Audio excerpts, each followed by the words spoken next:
Welcome to the class. So last class we have discussed the basics of stress and strain. So in this lecture 2 we'll discuss about the properties of material. So first few lectures, as I mentioned, I will be reviewing the earlier whatever you have studied in the first year course, that is design, structural design course. So to find out the material properties, so normally what are the materials we use in our construction? Basically we use concrete for constructing, and the reinforcement steel also we use, and other materials as well. Sometimes we use aluminum, sometimes we use plywood, sometimes we use bamboo as well. So different types of materials we use. So before using the material we have to understand the properties. So if we know the properties of the material, then only we can design it, we can find it out how long it will sustain everything. So proper getting the proper material properties is very much important. So now the question is how what are the properties are important to us. So each material has so many properties, but as an engineering perspective, we need few properties. We have to know the few properties very well. So how to find it out the properties, that we'll see now.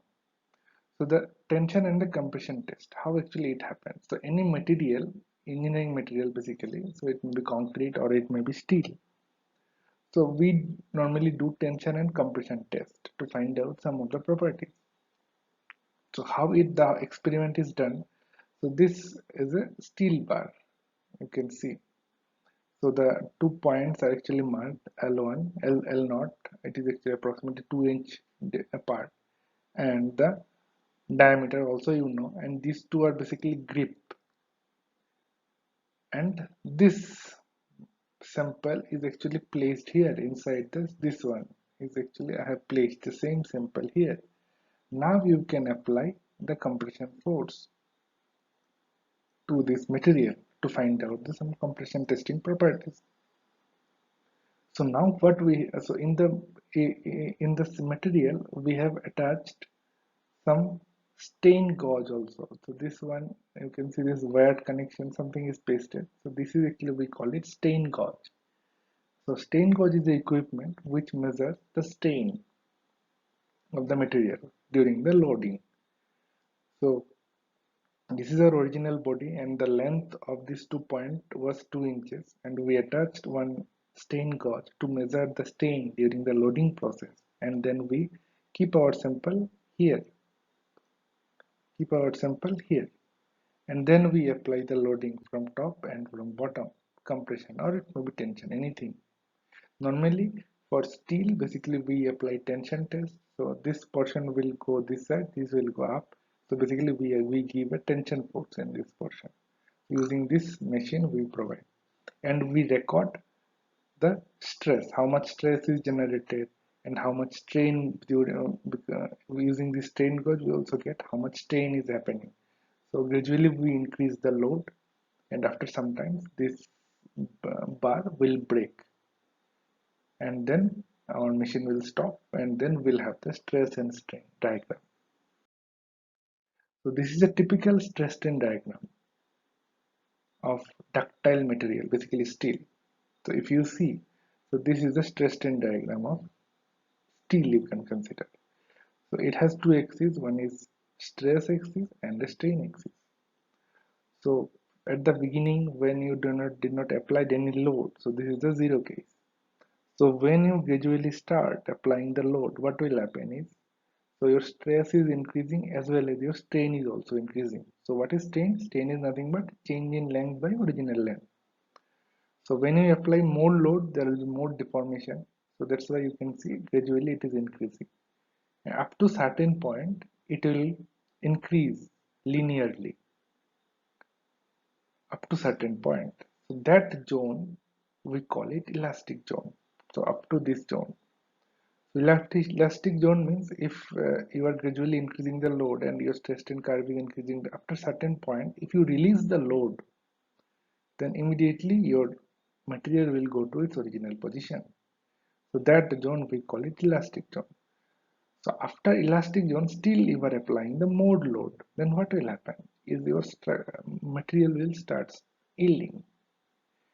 So at this point, we call it yielding stress. So when the stress reaches to this point, load reaches to here,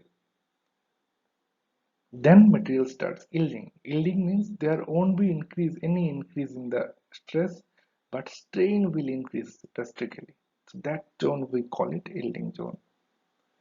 Then after yielding, now inside the bars material will now rearrange its properties, and still it can take little bit more load. So this zone we call it strain hardening zone. So this is still your material takes more load. So the stress is increasing in this axis and strain is also increasing. And then after certain point, it will reach to its ultimate stress, maximum stress. It will reach sigma u. And then again it will be going down, and after some time there will be break. The material has failed.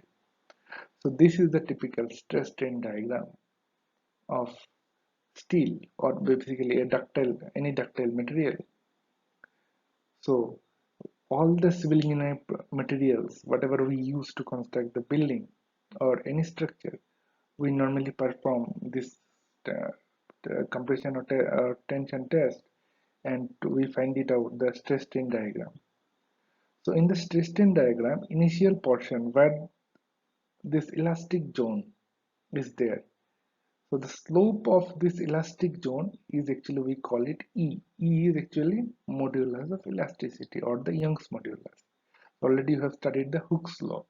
So Hooke's law is basically stress is proportional to strain in a elastic region. So I am talking about this zone. Stress and strain is directly proportional. So this zone. So E is the slope of elastic region. So E we call it modulus of elasticity. So our stress is what? Force by area, P by A is denoted as a sigma. Similarly for strain, we denote it as epsilon. It is change in length by original length. And this diagram is basically the stress strain curve of concrete. This is stress strain curve of steel, and this is stress strain curve of concrete. So if you see, this one is positive because normally we apply tension force in the steel, whereas we apply compression testing for the concrete. So that's why here curve is downward, but here curve was upward from the 0 0. So see, for concrete also gradually it will increase. So when you increase the stress, strain also will increase. It will increase, and after a certain point it reaches to its maximum value, and then it starts collapsing at this point. So this is a strain diagram for concrete. So next we'll see what is Poissons ratio. It is very much important. This is also one of the properties, material properties we need before designing or analysis of structure. So now we will imagine, so this is a machine which we are talking, compression testing machine. So this is the top shaft and this portion is the bottom shaft. And here we kept one rubber type material. If you see, this is a rubber type material we kept here.